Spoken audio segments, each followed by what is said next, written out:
मैंने हर बार बीजेपी को वोट दिया है, लेकिन इस बार मैं बीजेपी को वोट नहीं दूंगा, मैं कांग्रेस को वोट दूंगा। यहाँ एक पार्किंग बननी थी बाजार में, यहाँ जाम लगता है, उसकी गरी मंडी बोले के बाहर जाएगी, उसकी गरी लक्कड़ मंडी, सब्जी मंडी, हर दो एक। जब हमारा आंदोलन था, हमारे खिलाफ 3 काले कानून आए थे, हमें दिल्ली जाने के लिए रोका गया था। ऐसा क्या हम वहाँ जाके कुछ कह रहे थे, अपनी बात रखने के लिए कह रहे थे। हमारे रास्ते में किल्ले गाड़ी, सड़कें तोड़ी गई, उनका नुकसान हुआ। क्या सरकार ने उनका नुकसान भरा है? अगर एक किसान अपनी पाइपलाइन निकालने के लिए सड़क खोद देता है तो उसके ऊपर महकमा आके जुर्माना लगा देता है। कि हुड्डा साहब कहते हैं हमारे कि बीजेपी जा रही है, कांग्रेस आ रही है। बीजेपी है वो 200 सीट भी क्रॉस नहीं करेगी, 170 75 80 के आसपास सीट रह जाएगी। आज रिटर्न में ले लो कहीं भी। सरकार इनकी 100% गिरेगी और सिरसा में शैलजा मैडम 2 लाख प्लस वोटों से अब जीत। 2024 के लोकसभा चुनावों को लेकर क्या माहौल है, हरियाणा क्या चाहता है, इस बारे में हम जानने के लिए लोगों के बीच जाते हैं। आज भी हम रोडी बाजार में हैं, सिरसा का रोडी बाजार है, जहां ये तमाम लोग जो हैं, आप तस्वीरों में देख सकते हैं कि सुबह सुबह ये लोग इकट्ठा हुए हैं, बातचीत करते हैं, राजनीतिक चर्चा भी करते हैं। इनसे ही हम बातचीत करेंगे कि क्या चाहता है हरियाणा और किन मुद्दों को लेकर इस बार लोकसभा चुनावों में ये लोग वोट करेंगे। सर क्या नाम है जी आपका? बलजीत सिंह जी। बलजीत सिंह जी, 25 मई को वोटिंग होनी है हरियाणा में, तो किन मुद्दों को लेकर आप वोट करेंगे? सर हम तो शैलजा की करेंगे बस जी, वोट शैलजा की बस। नहीं, मुद्दे क्या होंगे? मुद्दे तो सर जो सिरसा के हैं वही हैं जो चल रहे हैं, जो बहुत मुद्दे हैं जी। बहुत अच्छा काम करेगी जी, आएगी तो। नहीं, बीजेपी कह रही कि हमने तमाम विकास किए हैं। नहीं सर, वो भाई पता है सारा। चलिए चलिए, और कुछ लोग हैं, उनसे बातचीत करते हैं। आप किन मुद्दों को लेकर वोट? शैलजा को वोट करेंगे जी, सारा देश भेज दिया जी मोदी ने, अब इनसे पूछे जी। चलिए चलिए चलिए चलिए, आपका नाम क्या है जी? मेरा नाम दीप सलूजा है जी। किन मुद्दों को लेकर आप वोट करेंगे? वोट देखो जी, पहले तो मैंने हर बार बीजेपी को वोट दिया है, लेकिन इस बार मैं बीजेपी को वोट नहीं दूंगा, मैं कांग्रेस को वोट दूंगा। ठीक है, उसमें भी कारण है। कारण ये है कि बीजेपी ने बहुत मोटे मोटे दिखा के वादे, मतलब दिखाए सपने, एक भी सपना पूरा नहीं है। बेरोजगार आज सड़कों पर है। ठीक है, इतनी बड़ी बड़ी डिग्री हैं। अब दिल्ली जाओ, दिल्ली मैं कहता हूँ कोई चाय का काम करके बैठा है, कोई भटूरे की रेहड़ी लगा के बैठा है, मतलब जिसके पास डिग्री है उसको नौकरी नहीं मिल रही। बहुत बुरा हाल है। और काला धन वहां काला वहीं पड़ा है, काला हो रहा है। ठीक है, और जो इनका धन है वो वहां जाके और काला कर रहे हैं। इन्होंने एक सपना दिखाया था भी हम काला धन लाएंगे और कोई सिरसा में विकास करेंगे। ठीक है, लेकिन ना तो काला धन आया, ना कोई विकास हुआ। ये छुटपुट विकास दिखा रहे हैं कि बस हमने ये, वो अपने ही दिखा रहे हैं। वो बाहर एक और आता है जो मोदी, मान लो मोदी के जो बीजेपी वाले पक्के जो कहते हैं हम बीजेपी, मान लो मैं भी बीजेपी में था, पर लेकिन मैं एक आम नागरिक हूं, मैं अपने करके खाना है, मैंने मेहनत करके खाना है मैंने, क्योंकि मेरे को ना तो बीजेपी ने देना ना कांग्रेस ने देना। ठीक है, पर मैं एक जो धर्म के नाम पे है ना, ये मेरे को बहुत गुस्सा आता है। सोशल मीडिया पे कोई डाल देता है सोशल मीडिया पे डाल देता है जय श्री राम, और मैं नीचे को लिख देना, ऊपर कहते हैं भी अगर सच्चे हिंदू हो ना, सनातनी हो, तो बीजेपी को वोट दो। क्यों भाई? बाकी सारे मुसलमान हैं या कोई और धर्म के हैं, मैं भी हिंदू हूं, मैं अपनी मर्जी से वोट दूंगा। इस बार कांग्रेस को वोट देंगे, पहले बीजेपी को दिया था, लेकिन ये इन्होंने धर्म का खिलवाड़, हिंदू धर्म का इन्होंने बुरा, मतलब राजनीति हिंदू धर्म पे कर रहे हैं। इनके पास कोई मुद्दा नहीं है। हमने ये काम करवाए, हमने कश्मीर में अच्छा धारा वो 370 सीए, किसी को मतलब ही नहीं पता। और वहां सिर्फ क्या है, अडानी अंबानी के बिजनेस के लिए इन्होंने एक एजेंडा बनाया है भी वहां अपने बिजनेस करने के लिए, और कुछ नहीं है। ठीक है, बाकी जो बस एक लैंड बना के चल रहे हैं, हम हिंदू हैं, हम बीजेपी को वोट देंगे, बस वो ना जो एक दायरा होता है ना, वो लोग क्या है, वो दायरे के अंदर है, वो दायरे से बाहर नहीं आना चाहते। अगर वो बाहर आएंगे उनको बहुत कुछ दिखेगा। ठीक है, बहुत कुछ दिखेगा। मैं भी हिंदू हूँ, ठीक है, मैं भी हिंदू हूँ, पर लेकिन हमको बाहर माहौल देखना चाहिए कैसा है वोट देने से पहले। ऐसे नहीं देखना चाहिए भी जय श्री राम लिख दिया तो वही हिंदू है, बाकी हिंदू नहीं है। चलिए, हमारे साथ एक और शख्स हैं, क्या नाम है? राजन मेहता। मेहता जी, क्या मुद्दे हैं, किन मुद्दों को लेकर आप चाहते हैं कि आप वोट करेंगे? देखिए, राष्ट्रीय मुद्दे जो हैं इन्होंने बड़े विस्तार से बताए। जो लोगों का जो इन्होंने हालात जो किए हैं पिछले 10 साल में, लोगों को एक नशा दे दिया, हिंदू मुस्लिम का लगा लो या ये कह लो कि एक तरह से आपस में लड़ाते हुए इन्होंने सबको असली मुद्दों की तरफ ध्यान पे जाने नहीं दिया। अब बेरोजगारी है जो कितनी आपको इन 10 सालों में बढ़ी है। जैसे इन्होंने 2 करोड़ नौकरियां कही थी, 2 करोड़ नौकरियां अगर साल में लगती तो 10 साल में 20 करोड़ नौकरी लग जानी थी।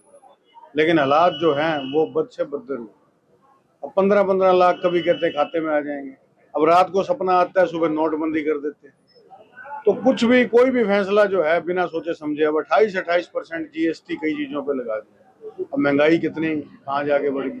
चुपके से फैसला लेते हैं कि इनके नियंत्रण में बाहर निकल जाता है पेट्रोल डीजल, उसको अब ये कभी भी कितना भी बढ़ा सकते हैं, कितना भी कैसे भी कर सकते हैं। जो क्रूड ऑयल मान लो आज उस जमाने में मनमोहन सिंह जी के टाइम में जो 125 से ऊपर था और पेट्रोल डीजल 50 रुपए पे रखा हुआ था, और वही क्रूड ऑयल आज 50-60 ऐसे चल रहा है और डीजल आज 90 रुपए है।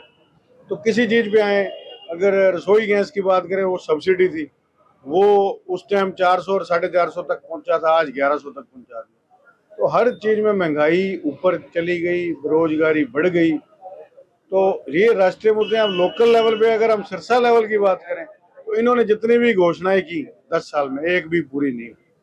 मेडिकल कॉलेज की करी, अंडर ब्रिज ओवर ब्रिज की करी, यहाँ एक पार्किंग बननी थी बाजार में, यहाँ जाम लगता है, उसकी करी, मंडी बोले के बाहर जाएगी उसकी करी, लक्कड़ मंडी, सब्जी मंडी, हर जो एक मतलब छोड़ सकते थे जितने। लेकिन अगर नेशनल मुद्दे की बात करें तो प्रधानमंत्री जी ये कहते हैं कि 2047 तक विकसित भारत बनाना है और तीसरी अर्थव्यवस्था बनाना है। तो देश लगातार तरक्की कर रहा है, प्रधानमंत्री जी का ये कहना है। देखिए, देश तो तरक्की नहीं कर रहा। अब ये पहले तो कहते थे 5 साल में विकसित भारत बनाना है, 10 में बनाना है, तो ये पीछे चला गया।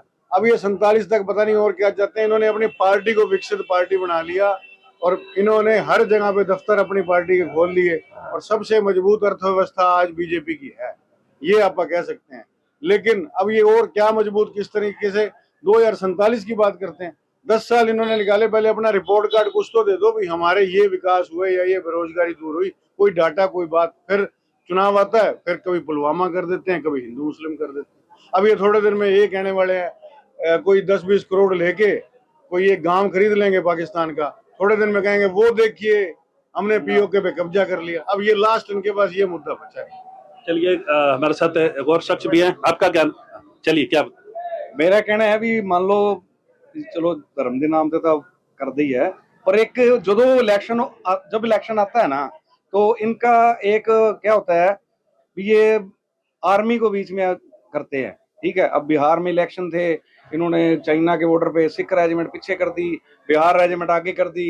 इनको बीजेपी को ये था भी ये धक्के चाइना वाले सैनिकों को पीछे करेंगे, और ऊपर से उन्होंने, क्योंकि वहां बल वो प्रयोग नहीं होता हथियार, ऊपर से उन्होंने क्या वो तवियों की तरह फेंके, 30 बिहारी मारे गए सैनिक, और इनका वो जो था वो पुट्ठा पड़ गया। चलिए, हमारे साथ और हैं। क्या नाम है आपका? नमन केडिया। नमन जी, क्या मुद्दे रहने वाले हैं लोकसभा चुनावों को लेकर? 25 तारीख को वोट पड़ने हैं, क्या माहौल है? मैं शहरी अर्बन एरिया में रहता हूँ, तो यहाँ पे प्रॉपर्टी को लेके जो समस्याएं हम देख रहे हैं, जो यहाँ की नगर पालिका ने प्रॉपर्टी आईडी के नाम पर जो इतना बड़ा षड्यंत्र रचा है, जो इतना बड़ा यहाँ पे करप्शन का जाल बुन चुके हैं। प्रधानमंत्री जी कह रहे थे कि हम आएंगे, पूरी प्रॉपर्टी का सर्वे कराएंगे पूरे भारत का, ठीक है, और वो सर्वे हमारी हरियाणा सरकार ने कराया जिसमें 90% से ज्यादा का डाटा सारा ही गलत है। न्यायालय ने भी यही कहा कि आपकी जो सर्वे एजेंसीज हैं वो सिर्फ बिल बना रही हैं, डाटा सारा फर्जी है उनके पास। तो प्रॉपर्टी आईडी के नाम पे प्लाट किसी का है, चढ़ा किसी के हुआ है, लोग ठीक करा रहे हैं। 4 साल हो गए, कोई 5,000 रुपए दे रहा है, कोई 10,000 रुपए दे रहा है, कोई लाख रुपए दे रहा है। तो क्या माहौल क्या देख रहे हैं? लोग परेशान है, रजिस्ट्रियां नहीं हो रही हैं अलग अलग जगह पर, कभी इस एरिया की बंद कर देते हैं, कभी उस एरिया की 2 गली खोल दी, कभी 4 गली खोल दी। तो व्यापारी मार्केट चलता इसी सर्कुलेशन में है ना। जब सारा मार्केट ही ठप कर दोगे, आप सारा मार्केट को कैप्चर कर दोगे, करप्शन का जाल इतना ज्यादा बुन चुका है कमेटियों में, हर एक डिपार्टमेंट में, तो क्या माने कि सरकार के खिलाफ हैं लोग? सरकार के पूरे खिलाफ है, पूरा रोष भरा पड़ा है। अब फिर आप देखना 25 तारीख को कई जगहों पे बूथ भी नहीं लगेंगे बीजेपी के। और ऊपर से जो इन्होंने बेरोजगारी का कर क्या, हरियाणा के अंदर बेरोजगारी पिछले 7% से 18% हो चुकी है। जीएसटी की तरह जीएसटी की स्लैब बन चुकी है 18%। यहाँ पे बेरोजगारी की हरियाणा पूरे भारत में नंबर 1 पे आ गया बेरोजगारी में। चलिए सर, क्या नाम है जी आपका? सुधीर हुड्डा। सुधीर जी, 25 तारीख को वोट पड़ने हैं, क्या मुद्दे रहने वाले हैं? देखो जी, मैं एक किसान परिवार से बिलोंग करता हूँ और एक किसानी सबसे बड़ा मुद्दा है। जब हमारा आंदोलन था, हमारे खिलाफ 3 काले कानून आए थे, हमें दिल्ली जाने के लिए रोका गया था। ऐसा क्या हम वहां जाके कुछ कह रहे थे, अपनी बात रखने के लिए कह रहे थे। हमारे रास्ते में किल्ले गाड़ी, सड़कें तोड़ी गई, उनका नुकसान हुआ। क्या सरकार ने उनका नुकसान भरा है? अगर एक किसान अपनी पाइपलाइन निकालने के लिए सड़क खोद देता है तो उसके ऊपर महकमा आके जुर्माना लगा देता है। और उन्होंने किल्ले फाड़ी है, सड़कें रोकी है, पुल रोके हैं, आज तक उनके खिलाफ कोई कार्रवाई हुई है तो आपके मीडिया के सामने मैं पूछना चाहता हूँ कि वो हमें दिखा दे। हमारा तो एक ही फंदा है सीधा सा कि हुड्डा साहब कहते हैं हमारे कि बीजेपी जा रही है, कांग्रेस आ रही है। बीजेपी है वो 200 सीट भी क्रॉस नहीं करेगी, 170, 75, 80 के आसपास सीट रह जाएगी। आज रिटर्न में ले लो जी कहीं भी। तो मतलब आपके लिए किसानी सबसे बड़ा मुद्दा है? सबसे बड़ा मुद्दा किसानी है। किसानी और बेरोजगारी 2 मुद्दे हैं। एक मैं पढ़ा लिखा भी हूँ, पोस्ट ग्रेजुएट हूँ, एमफिल हूँ, ठीक है। एक बेरोजगारी सबसे बड़ा मुद्दा है। कोई रोजगार नहीं खोले उन्होंने। आते ही कहा था हम आपको ये देंगे, ये देंगे, ये देंगे। 10 साल हो गए हरियाणा के अंदर, अगर मेडिकल कॉलेज की एक नाम के ऊपर वोट मांग रहे हैं। 10 सालों में एक पत्थर तक नीम का पत्थर भी नहीं रखा। टेंडर करके वो भी कैंसिल हो गया। सिर्फ इलेक्शन के टाइम में आता है और टेंडर करते हैं, ठीक है। सबसे बड़ा मुद्दा बेरोजगारी। अगर मेडिकल कॉलेज बनता है यहाँ तो लोगों को रोजगार मिलते, सब कुछ से रोजगार, इलाज भी होता। एक आम आदमी परिवार को शिक्षा और इलाज 2 ही चीज चाहिए, हेल्थ और स्वास्थ्य, दोनों इनके पास नहीं है। चलिए क्या नाम है आपका? आजाद कुमार। आपके क्या मुद्दे रहने वाले हैं? मेरा मुद्दा तो पहला मुद्दा तो है जी किसानी। हम किसान परिवार से संबंध रखते हैं। जिस तरह से बॉर्डर पे हमारे 750 किसान शहीद हुए हैं, हमारा वोट उनको समर्पित है। दूसरा मुद्दा है महंगाई का। महंगाई या देख लो चरम सीमा पे है, फसलों के पूरे दाम नहीं मिल रहे। सिलेंडर देख लो 950 रुपए का है, स्कूलों की फीस देख लो, कहीं जा कुछ भी देख लो, सब कुछ महंगाई है। ये महंगाई हमारा मुद्दा है। बेरोजगारी तो है ही है, हरियाणा नंबर 1 है बेरोजगारी के अंदर। इन्हीं बातों में ध्यान में रख के वोटिंग करेंगे जी। चलिए हमारे साथ और भी हैं, क्या नाम है आपका? मोहित जी। मोहित जी, आप वोट डालने जाएंगे, क्या मुद्दे रहने वाले हैं? 25 तारीख को वोटिंग होनी है। देखो जी, मोदी जी के मुद्दे गिनाएंगे तो शाम हो जाएगी अपने को। विपक्ष के पास हम मौके पे कोई मुद्दा नहीं है।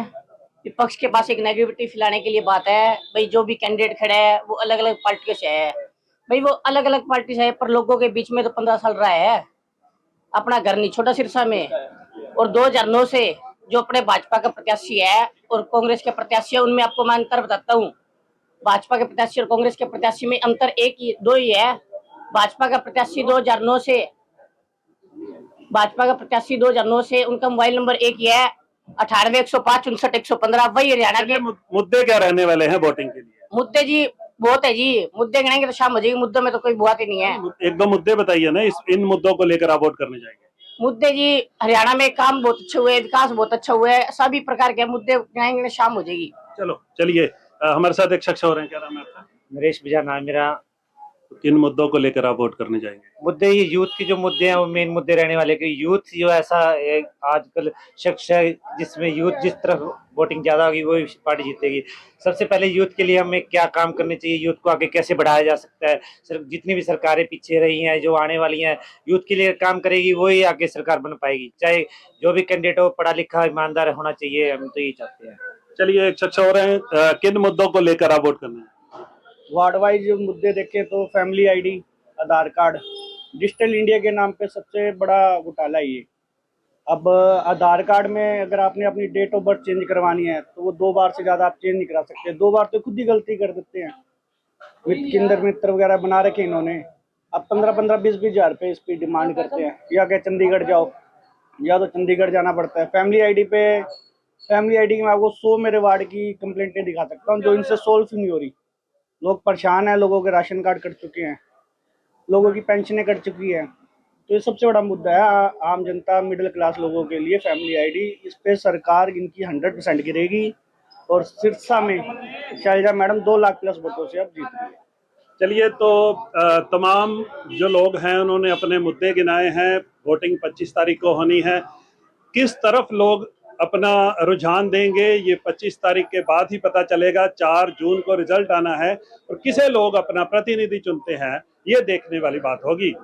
सतनाम सिंह, पंजाब केसरी, सिरसा। हमसे जुड़े रहने के लिए हमारे YouTube चैनल को सब्सक्राइब करें और नई वीडियो की नोटिफिकेशन के लिए बेल आइकॉन को दबाएं। अगर आप ये वीडियो Facebook पर देख रहे हैं तो लाइक जरूर करें और ज्यादा से ज्यादा शेयर करें। धन्यवाद।